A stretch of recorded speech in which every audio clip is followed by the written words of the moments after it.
Hi everyone, Alan from Newlands Nursery and welcome to today's 5 Minute Friday, and this one is one we absolutely love. Not just because we love tomatoes and that's what I'm doing, I'm sowing tomatoes.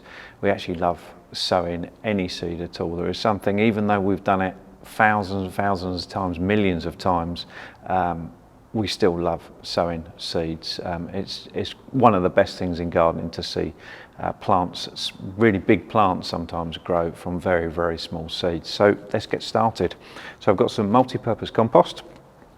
I've got a cell tray here. You don't have to use a cell tray with holes in it. You could use an open cell tray. You could sow into something like that, or you might have an old pot around, and a recycled pot or something like that. But I'm going to use a cell tray. It does make life a little bit easier, especially if you're doing a lot of seeds. So I'm going to put some compost in here. So it's a multi-purpose compost. It's the compost we use on the nursery for pretty much everything. So I'm just going to smooth that over, but I don't want to compact the compost. So the reason for that is we don't want it hard for the seed to get its roots in. So once we've filled it up with the compost like that, we just tap it down. And it's hard to know whether you can see that on the video, but you get areas that sink there and actually at the top. If we have a look up top here, you can see it massively. So it sinks there. And what you'd find is when you water, if you didn't tap it down, it would sink like that anyway. So where it's sunk, we just add a little bit more compost and then just smooth it over. And the reason I'm smooth it over, it just makes it that much easier to sow the seeds onto. So let's get some seeds. So I've got 4 varieties of tomatoes here.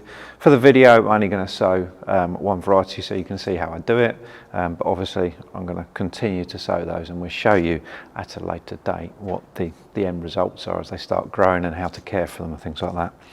So I open the seed packet. Be a bit careful when you open a seed packet, because often you'll find that the seeds can be stuck in the corners here and you open them up and they fall everywhere. Not a massive issue with a tomato seed, which is quite big, but if you've got really, really small seeds, it can be a problem. So I'll open that up there, and then what I'll do is I'll tip them onto my hand so you can see them. Okay, just like that. So all the tomatoes I'm sowing here, you sow in exactly the same way, and all tomatoes are sown in the same way. And I'm going to aim in each cell to get 1 seed. Now I've got more seeds than I need for this, so I'll tip a few back, but just going to try and get it on just on the top of the compost. Just like that. Okay. Like that. So I've got 1 seed. If you end up getting 2 seeds, I'll have in the bottom one here. Not a problem at all. I won't bother trying to fish it out, but you aim for 1 seed with a tomato in each cell, just like that. And that's 5 plants along there. Now I'm going to sow all of these, and you'll find at the moment it doesn't look like much, but from 20 plants, 20 tomato plants, you get a vast amount of tomatoes. Probably enough tomatoes for almost any household. So bear that in mind. People get very carried away. Nothing wrong with sowing loads and loads of tomatoes, you can give them away, but do bear that in mind. If you're short for space and you want a little bit of variety of stuff, don't necessarily do hundreds and hundreds of tomatoes, because they do produce a lot of fruit. So now we've sown those, what I'm going to do is put a light covering of compost just over the top.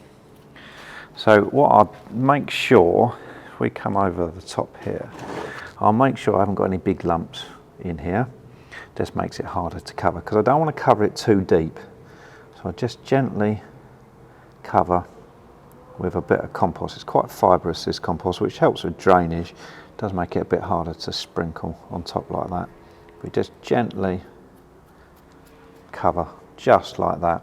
So we're only looking to cover it a tiny little bit. We're not pressing it down, we're not pushing it down, we're just leaving it like that. And like I said, I'm going to go back and actually sow the rest in a little while.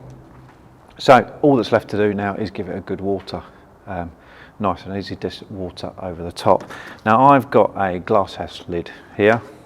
So I can place that on top. What that does is help to keep the moisture levels nice and high, which is what they want for germination.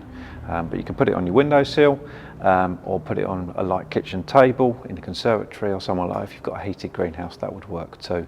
And before you know it, they'll start growing, and you're going to start having to look after some seedlings, which we'll go over how to do that in a later video.